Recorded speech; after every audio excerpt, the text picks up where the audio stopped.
வரும் பிப்ரவரி 1 முதல் ஆட்டோ பயண கட்டணம் உயர்த்தப்பட உள்ளதாக ஆட்டோ ஓட்டுநர்கள் சங்கங்கள் அறிவித்துள்ளன. அதன்படி முதல் 2 கிலோமீட்டருக்கு 50 ரூபாயும், பின்னர் ஒவ்வொரு கிலோமீட்டருக்கும் 18 ரூபாய் கூடுதல் கட்டணமாகவும் நிர்ணயிக்கப்பட்டுள்ளது. மேலும் இரவு 11 மணி முதல் அதிகாலை 5 மணி வரை பயணம் செய்ய பகல் நேர கட்டணத்தில் இருந்து 50% அதிகம் வசூலிக்கப்படும் என தெரிவிக்கப்பட்டுள்ளது. காத்திருப்பு கட்டணமாக நிமிடத்திற்கு 1.5 ரூபாய் நிர்ணயிக்கப்பட்டுள்ளது. அதே நேரம் அரசு தரப்பில் இந்த புதிய கட்டணத்தை உறுதிப்படுத்தவில்லை என்பது குறிப்பிடத்தக்கது.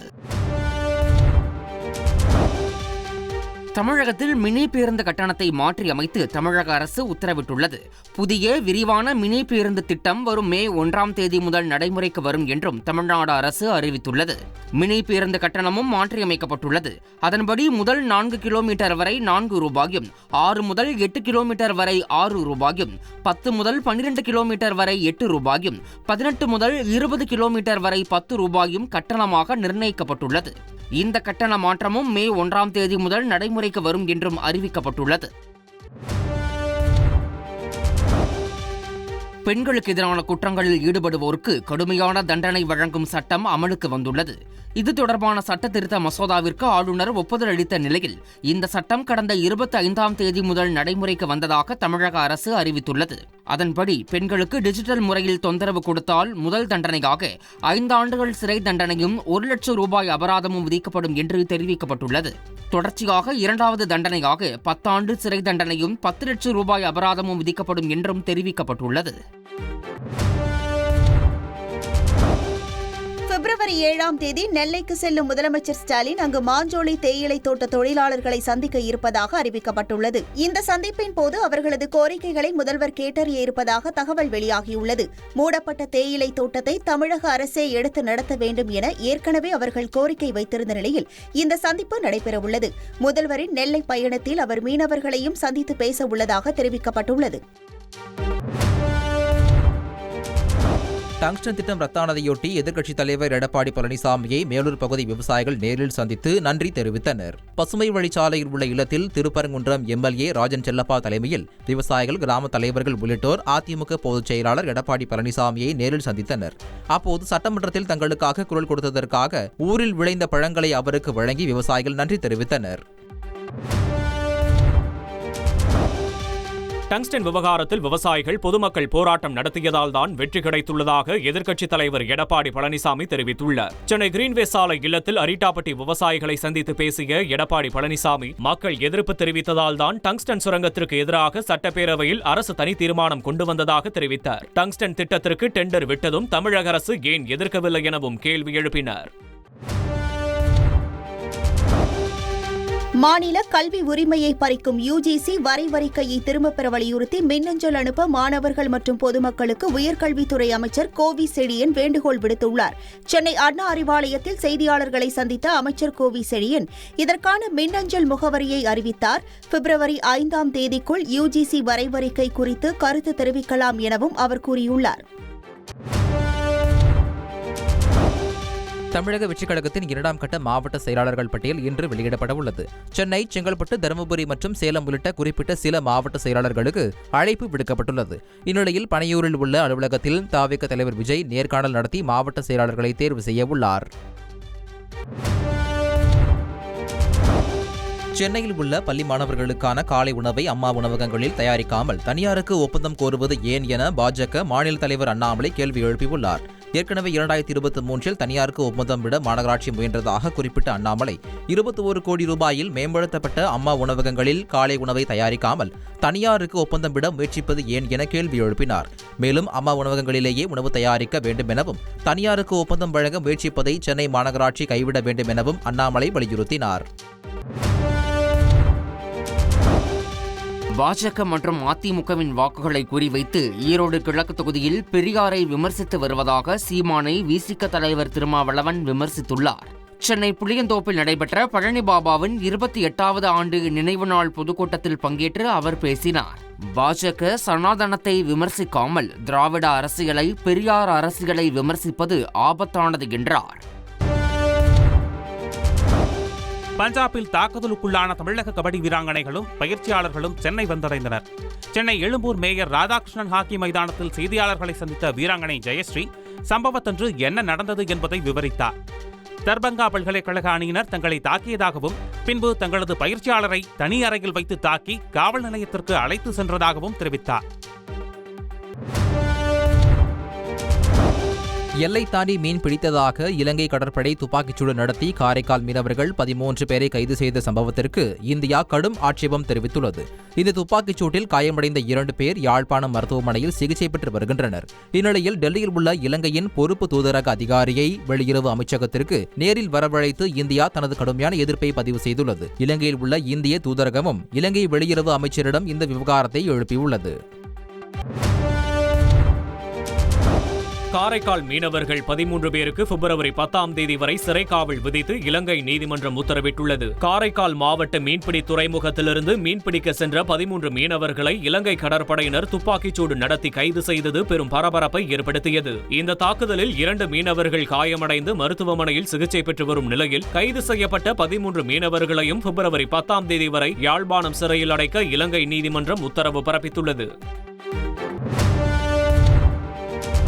போக்குவரத்து மற்றும் பாதுகாப்பு வழிகாட்டி செயற்கைக்கோள் NVS-02 உடன் GSLV F-15 ராக்கெட் ஸ்ரீஹரிகோட்டாவில் இருந்து காலை 6:23 மணிக்கு விண்ணில் பாய்ந்தது.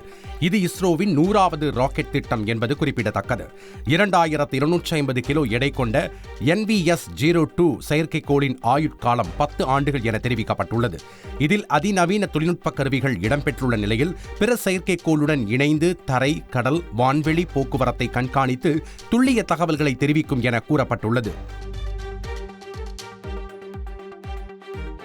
3, 2, 1, L40 stages are ignited. Plus 5 seconds. An eastward mission launched at 106 degrees azimuth. Shar ground station acquiring the trajectory data. द्वितीय चरण को सफलतापूर्वक पृथक कर दिया गया है. It's a measure of the amount of thrust produced by a rocket engine per unit of propellant consumed over a specific period of time. Promotion की स्थितियां प्राप्त हो चुकी हैं. NVS-02 satellite separated. NVS-02 satellite in its orbit and ISRO basking in the jubilation and glory with the success of 100th launch mission from Satish Dhawan Space Center, Shar, Sriharikota.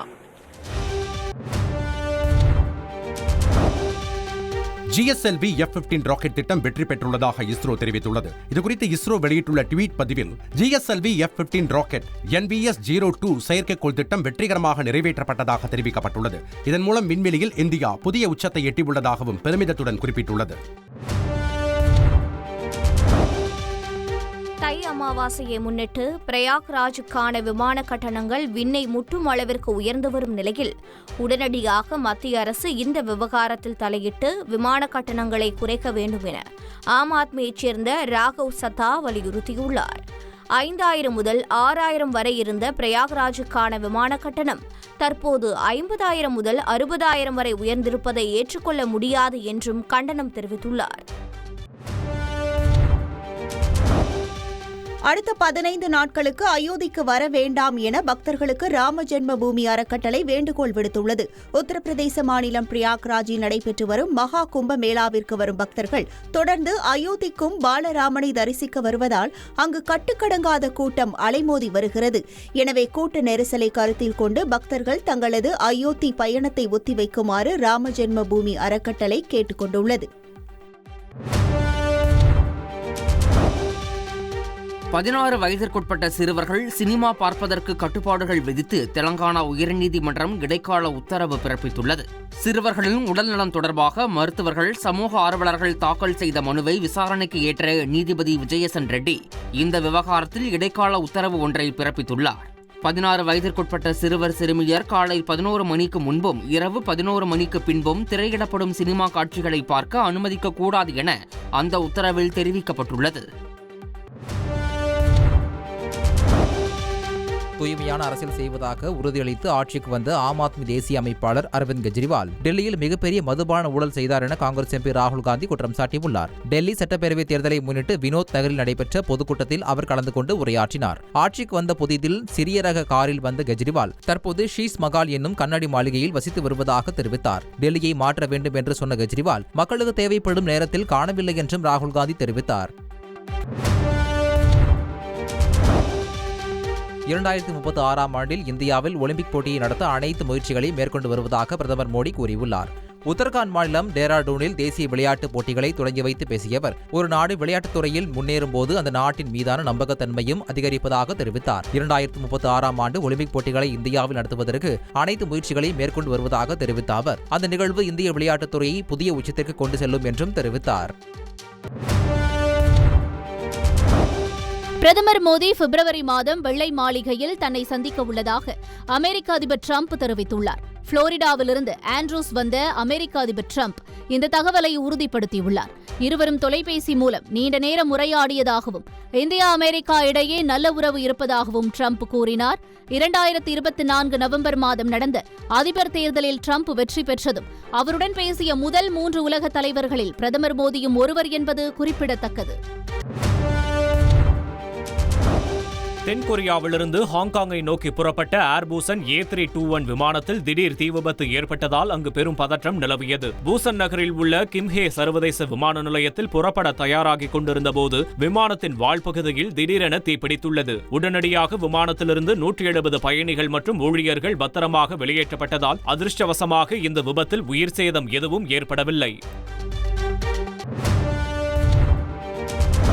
இந்தியாவிற்கு எதிரான 3வது T20 போட்டியில் இங்கிலாந்து அணி வெற்றி பெற்றுள்ளது. குஜராத் மாநிலம் ராஜ்கோட்டில் நடைபெற்ற போட்டியில் முதலில் ஆடிய இங்கிலாந்து அணி 20 ஓவர் முடிவில் 9 விக்கெட்டுகளை இழந்து 171 ரன்களை எடுத்தது. பின்னர் களமிறங்கிய இந்திய வீரர்கள் 20 ஓவர் முடிவில் 9 விக்கெட்டுகளை இழந்து 145 ரன்கள் மட்டுமே எடுத்தனர். இதன் மூலம் 26 ரன்கள் வித்தியாசத்தில் இங்கிலாந்து அணி வெற்றி பெற்றது. 5 போட்டிகள் கொண்ட தொடரில் இந்திய அணி 2-1 என்ற கணக்கில் முன்னிலையில் உள்ளது. பிரபல ஐடி நிறுவனமான இன்ஃபோசிஸின் இணை நிறுவனர் சேனாபதி கிரிஷ் கோபாலகிருஷ்ணன் மீது SC/ST வன்கொடுமை சட்டத்தின் கீழ் வழக்கு பதிவு செய்யப்பட்டுள்ளது. துர்கப்பா என்பவர் அளித்த புகாரில் தான் ஹனி டிராப் வழக்கில் தவறாக சிக்க வைக்கப்பட்டு சோதனையின் போது தனக்கு சாதி அடிப்படையிலான துஷ்பிரயோகம் மற்றும் மிரட்டல்கள் ஏற்பட்டதாக குற்றம் சாட்டியுள்ளார். இந்த புகாரின் அடிப்படையில் கோபாலகிருஷ்ணன் உள்ளிட்ட 18 பேர் மீது SC/ST வன்கொடுமை சட்டத்தின் கீழ் வழக்கு பதிவு செய்யப்பட்டுள்ளது. கோவையில் இயங்கி வந்த அமெரிக்க நிறுவனம் திடீரென்று மூடப்பட்டதை அடுத்து அங்கு பணிபுரிந்த தொழிலாளர்கள் ஒருங்கிணைந்த தொழிலாளர் துறை அலுவலகத்தில் திரண்டனர். தங்களுக்கு கிடைக்க வேண்டிய பணப்பலன், ஊதியம், அசல் சான்றிதழ்கள் ஆகியவற்றை பெற்றுத்தர நடவடிக்கை எடுக்க வேண்டும் என்று கோரிக்கை விடுத்தனர். உதவி தொழிலாளர் நல ஆணையரிடம் நடந்த பேச்சுவார்த்தையில் வரும் 31ஆம் தேதி சம்பளம் வரவு வைக்கப்படும் எனவும் PF தொகை முழுமையாக ஒப்படைக்கப்படும் என்றும் உடன்பாடு எட்டப்பட்டது. அடுத்த 3 மாதத்திற்கான சம்பளம் குறித்து மீண்டும் வரும் 31ஆம் தேதி பேச்சுவார்த்தை நடைபெறவுள்ளது. மதுரையில் தனிநபர் ஒருவருக்கு 30 ஆண்டுகளாக நிலுவைத் தொகை தராத வழக்கில் தமிழ்நாடு வீட்டு வசதி வாரிய அலுவலக பொருட்கள் ஜப்தி செய்யப்பட்ட சம்பவம் பரபரப்பை ஏற்படுத்தியுள்ளது. மதுரை எல்லிஸ் நகரில் இருந்த கண்ணன் என்பவரது தாத்தாவுக்கு சொந்தமான 92 சென்ட் இடத்தை கடந்த 1979ஆம் ஆண்டு தமிழ்நாடு வீட்டு வசதி வாரியம் கையகப்படுத்தியது. இதற்கான இழப்பீட்டுத் தொகையில் சுமார் 30 லட்சம் ரூபாயை 30 ஆண்டுகளுக்கு மேலாக வழங்காமல் இழுத்தடித்ததாக தெரிகிறது. இது தொடர்பான வழக்கில் சார்பு நீதிமன்ற உத்தரவுப்படி மதுரையில் உள்ள தமிழ்நாடு வீட்டு வசதி வாரிய அலுவலக பொருட்களை கண்ணன் ஜப்தி செய்தார்.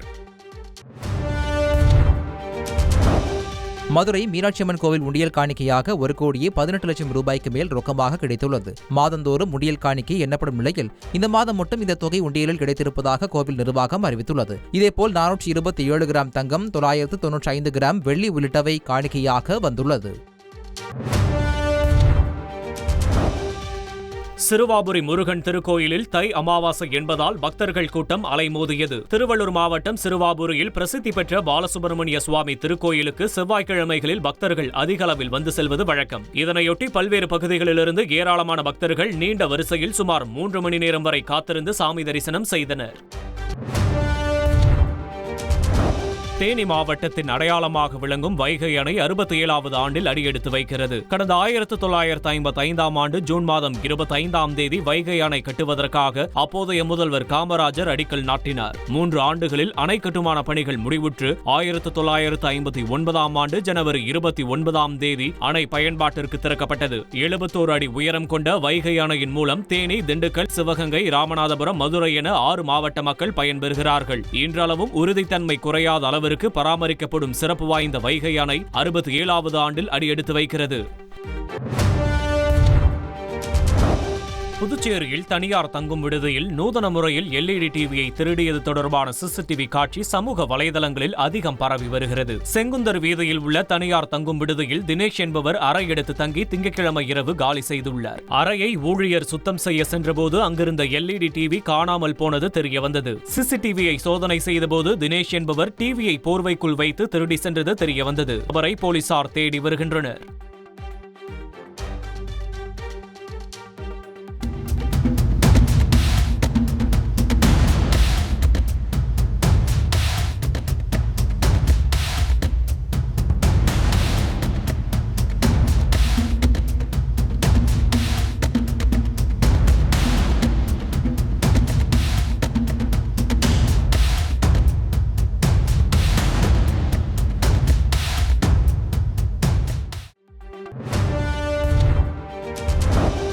மும்பையில் பெண்ணை பாலியல் வன்கொடுமை செய்து கொலை செய்த வழக்கில் மரண தண்டனை விதிக்கப்பட்டவரின் தண்டனையை ரத்து செய்து உச்சநீதிமன்றம் தீர்ப்பு வழங்கியுள்ளது. மும்பை சாப்ட்வேர் நிறுவனத்தில் பணிபுரிந்த ஆந்திராவைச் சேர்ந்த 23 வயது இளம்பெண்ணை கடந்த 2014ஆம் ஆண்டு பாலியல் வல்லுறவு செய்து கொலை செய்த வழக்கில் சனாப் என்பவருக்கு மரண தண்டனை விதிக்கப்பட்டது. இவரது மேல்முறையீட்டு மனுவை விசாரித்த உச்சநீதிமன்றம் போலீசாரின் குற்றப்பத்திரிகையில் பல்வேறு குறைபாடுகளை சுட்டிக்காட்டி அவருக்கு விதிக்கப்பட்ட மரண தண்டனையை ரத்து செய்து சனாப்பை விடுதலை செய்து உத்தரவிட்டார்.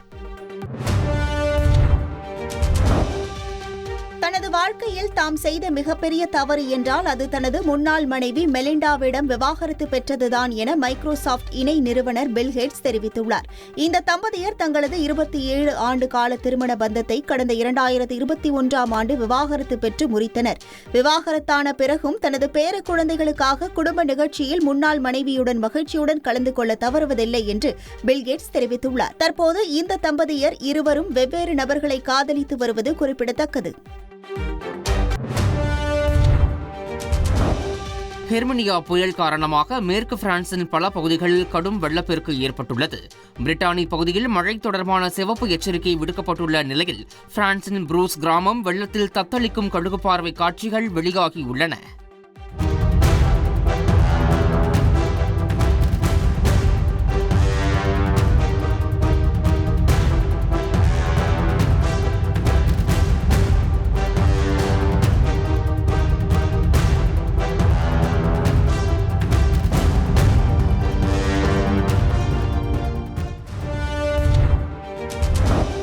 இப்போதெல்லாம் திரைப்படங்களில் வரும் பாடல்கள் புரிவதே இல்லை என்கின்ற கருத்து குறித்து பேசிய பாடகி சித்ரா காலத்தின் இந்த மாற்றத்தை குறை சொல்லாமல் அனுபவிப்பதுதான் நல்லது என தெரிவித்துள்ளார். சின்ன குயில் சித்ரா பாடும் இசை நிகழ்ச்சி வரும் பிப்ரவரி 8ஆம் தேதி YMCA மைதானத்தில் நடைபெற இருக்கிறது. இதனை முன்னிட்டு சென்னையில் செய்தியாளர்களை சந்தித்த சித்ரா தற்போதுள்ள இளம் பாடகிகள் ஸ்ரேயா கோஷல், ஸ்வேதா, சின்மயி ஆகியோர் தனக்கு மிகவும் பிடிக்கும் என குறிப்பிட்டார்.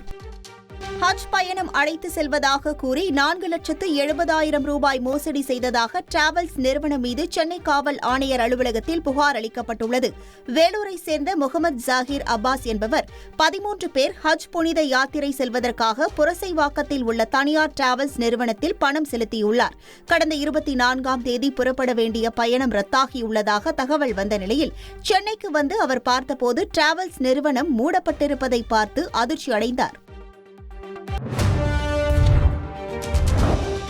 தைப்பூச பண்டிகையை ஒட்டி பழனிக்கு சிறப்பு ரயில் இயக்க வேண்டுமென திமுக MP அப்துல்லா கோரிக்கை விடுத்துள்ளார்.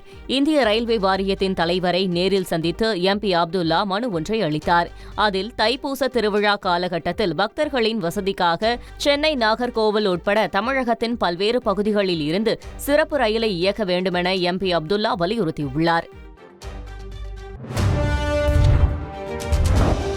மதுரை திருப்பரங்குன்றம் மலைக்கோவில் விவகாரத்தில் அல்லாவும் காப்பாற்றப்படுவார், முருகனும் காப்பாற்றப்படுவார் என அமைச்சர் சேகர் பாபு தகவல் தெரிவித்துள்ளார்.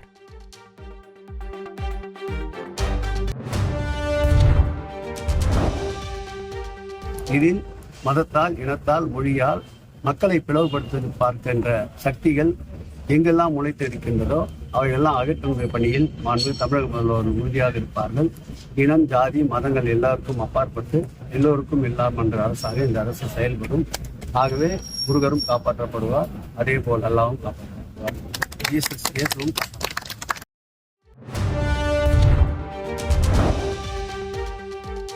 வரும் 2047 ஆண்டில் இந்தியா சுயசார்புமிக்க வளர்ந்த நாடாக இருக்கும் என்று தமிழக ஆளுநர் RN ரவி நம்பிக்கை தெரிவித்தார். நெல்லை மேலத்திடியூரில் உள்ள தனியார் கல்லூரியில் நடைபெற்ற வெள்ளி விழாவில் கலந்து கொண்டு உரையாற்றிய அவர், மாணவர்கள் அறிவுசார் சொத்துக்களை உருவாக்குவதுடன் புதிய ஆராய்ச்சிகளுக்கு முக்கியத்துவம் அளிக்க வேண்டும் என்று கூறினார். கடந்த 10 ஆண்டுகளாக இந்தியா படிப்படியான முன்னேற்றத்தை நம்பாமல் தாவி குதிக்கும் வளர்ச்சியில் முன்னேறி சென்று கொண்டிருப்பதாக கூறினார். இந்தியாவின் அறிவுசார் சொத்து உலகத்திற்கே வெளிச்சம் கொடுக்கும் வகையில் உள்ளதாக ஆளுநர் பெருமிதம் தெரிவித்தார். சிதம்பரத்தில் ஆளுநர் வருகையின் போது ஏற்பட்ட குளறுபடியால் கோபமடைந்த மாவட்ட ஆட்சியர் வட்டாட்சியரை விடுமுறையில் செல்ல அறிவுறுத்தியதாக தகவல் வெளியாகியுள்ளது. தமிழக ஆளுநர் RN ரவி சிதம்பரத்திற்கு வந்தபோது அவரை வரவேற்க சிறிய பூங்கொத்துடன் வட்டாட்சியர் ஹேமா ஆனந்தி வந்திருந்தார். அதை பார்த்து அதிருப்தி அடைந்த மாவட்ட ஆட்சியர் சிபி ஆதித்யா செந்தில்குமார் ஆளுநருக்கு அந்த பூங்கொத்தை கொடுக்காமல் திருவள்ளுவர் பற்றிய புத்தகத்தை கொடுத்து வரவேற்றார். இந்த சம்பவத்திற்கு பிறகு மாவட்ட ஆட்சியர் அறிவுறுத்தியதன் பேரில் வட்டாட்சியர் 3 மாத விடுப்பில் சென்றதாக சமூக ஊடகங்களில் பேசப்படுகிறது. சென்னையில் இருந்து சிங்கப்பூர் செல்ல இருந்த விமான பயணியிடம் GPS கருவி இருந்தது குறித்து போலீசார் விசாரணை மேற்கொண்டனர். சிங்கப்பூருக்கு சுற்றுலா செல்ல இருந்த சென்னையை சேர்ந்த சங்கர் என்பவரிடம் வழக்கமான சோதனையின் போது GPS கருவி இருந்ததை அதிகாரிகள் கண்டறிந்தனர். விமான பயணிகள் GPS கருவி கொண்டு செல்ல தடை உள்ள நிலையில் தனக்கு அது தெரியாது என கூறிய சங்கரை மத்திய தொழில் பாதுகாப்பு படை அதிகாரிகள் போலீசாரிடம் ஒப்படைத்தனர். விசாரணையில் GPS கருவிக்கான உரிமம் அவரிடம் இருந்தது தெரியவந்ததை தொடர்ந்து அவரை போலீசார் எச்சரித்து அனுப்பினர். கடலூர் அருகே தண்ணீர் டிராக்டர் மோதி 4 வயது சிறுமி உயிரிழந்தது சோகத்தை ஏற்படுத்தியுள்ளது. தூக்கநாம்பாக்கம் பகுதியைச் சேர்ந்த சிவபிரகாசம் என்பவரின் மகளான பிரதீஷா வீட்டிற்கு வெளியே விளையாடிக் கொண்டிருந்தார். அப்போது சிறுமி இருப்பதை கவனிக்காமல் பின்னோக்கி இயக்கப்பட்ட டிராக்டர் பிரதீஷா மீது ஏறி இறங்கியது. மருத்துவமனையில் அனுமதிக்கப்பட்ட சிறுமியை பரிசோதித்த மருத்துவர்கள் அவர் ஏற்கனவே இறந்துவிட்டதாக தெரிவித்துள்ளனர். அப்போது சிறுமியின் உடலை கண்டு அவரது உறவினர்கள் கதறி அழுதனர். இதுகுறித்து போலீசார் வழக்கு பதிவு செய்து விசாரணை நடத்தி வருகின்றனர். சோளிங்கர் பகுதியில் கரும்பு அறுவடையின் போது 2 ஐம்பொன் சிலைகள் கண்டறியப்பட்டுள்ளன. ராணிப்பேட்டை மாவட்டம் சோளிங்கர் வட்டத்தில் உள்ள புளியமங்கலம் கிராமத்தைச் சேர்ந்தவர் பொன்னுரங்கம். இவருக்கு சொந்தமான கரும்பு தோட்டத்தில் அறுவடை செய்யும் பணி நடைபெற்றபோது சுமார் 2 அடி உயரமுள்ள ஐம்பொன் சிலைகள் கிடைக்கப்பட்டது. அகல் விளக்கு ஏந்திய நிலையில் நிற்கும் பெண்களின் தோள்களின் கீழ் 2 கிளிகள் அமர்ந்தபடி அவை வடிவமைக்கப்பட்டுள்ளன. இதன் பழமை குறித்து ஆய்வு செய்ய தொல்லியல் துறைக்கு தகவல் தரப்பட்டுள்ளது. ஈரோடு மாவட்டத்தில் 7ஆம் வகுப்பு சிறுமிக்கு பாலியல் தொந்தரவு கொடுத்த ஆட்டோ ஓட்டுநர் மீது போக்சோ வழக்கு பதியப்பட்டுள்ளது. ஈரோடு மாவட்டத்தில் ஆட்டோ ஓட்டுநர் ஒருவர் மாணவர்களை பள்ளிக்கு அழைத்து சென்று திரும்புவதை வழக்கமாக கொண்டிருந்தார். இந்த நிலையில் 7ஆம் வகுப்பு சிறுமி ஒருவரை வீட்டிற்கு அழைத்து சென்று ஆட்டோ ஓட்டுநர் பாலியல் தொல்லை கொடுத்ததாக கூறப்படுகிறது. இதுகுறித்து பள்ளி ஆசிரியர் மூலமாக சிறுமியின் பெற்றோருக்கு தகவல் தரப்பட்டது. பெற்றோர் கொடுத்த புகாரின் அடிப்படையில் ஆட்டோ ஓட்டுநரின் மீது போக்சோ வழக்கு பதிவு செய்து போலீசார் கைது செய்தனர்.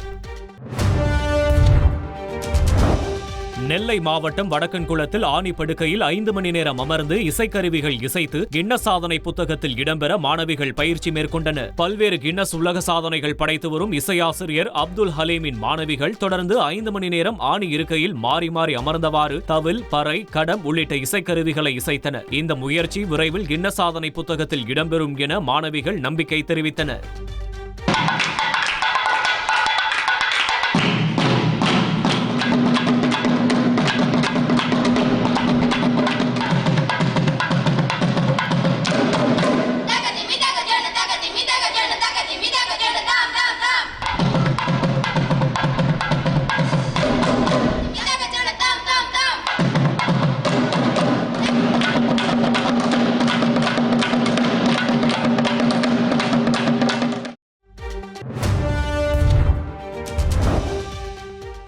நீலகிரி மாவட்டம் குன்னூர் அருகே காட்டு மாட்டின் காலில் சிக்கிய PVC பைப்பை வனத்துறையினர் பத்திரமாக அகற்றினர். வனச்சரக அலுவலர் முன்னிலையில் காட்டு மாட்டிற்கு மயக்க ஊசி செலுத்தப்பட்டது. பின்னர் காலில் சிக்கியிருந்த பிளாஸ்டிக் PVC பைப்பை அகற்றி மாட்டிற்கு உரிய மருத்துவ சிகிச்சை அளிக்கப்பட்டது. தற்போது காட்டு மாடு நலமுடன் இருப்பதாக வனத்துறையினர் தெரிவித்தனர். கர்நாடகாவில் பேருந்து கட்டணத்தை தொடர்ந்து குடிநீர் கட்டணத்தையும் உயர்த்த முடிவு செய்யப்பட்டுள்ளதாக தகவல் வெளியாகியுள்ளது. கர்நாடகாவில் தேர்தலின் போது காங்கிரஸ் கட்சி அறிவித்த 5 உத்தரவாதங்களை நிறைவேற்றியதால் அம்மாநில அரசு கடுமையாக நிதி நெருக்கடியில் இருப்பதாக கூறப்படுகிறது. இதன் தொடர்ச்சியாக கடந்த சில வாரங்களுக்கு முன்பு அம்மாநிலத்தில் பேருந்து கட்டணம் அதிரடியாக உயர்த்தப்பட்டது. இதற்கே பொதுமக்களிடையே அதிருப்தி நிலவும் சூழலில் தற்போது குடிநீர் கட்டணத்தை உயர்த்தவும், குடிசை பகுதிகளுக்கு வழங்கி வந்த இலவச குடிநீருக்கு கட்டணம் விதிக்கவும் கர்நாடக அரசு முடிவெடுத்துள்ளது.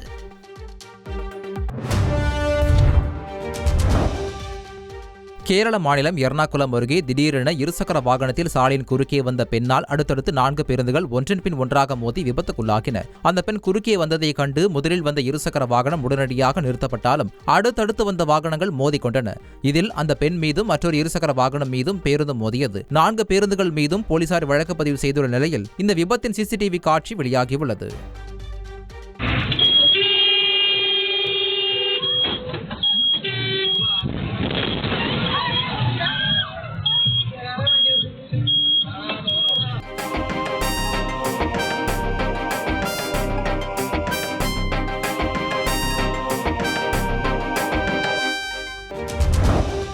கர்நாடக மாநிலம் ஹூப்பள்ளி நகரில் தப்பியோட முயன்ற கொலை குற்றவாளிகள் 3 போலீசார் துப்பாக்கியால் சுட்டு பிடித்துள்ளனர். கடந்த ஆண்டு சிவராத்திரி கொண்டாட்டத்தின் போது ஏற்பட்ட முன்பகை காரணமாக ஆகாஷ் வால்மீகி என்ற இளைஞரை 3 பேர் கொலை செய்தனர்.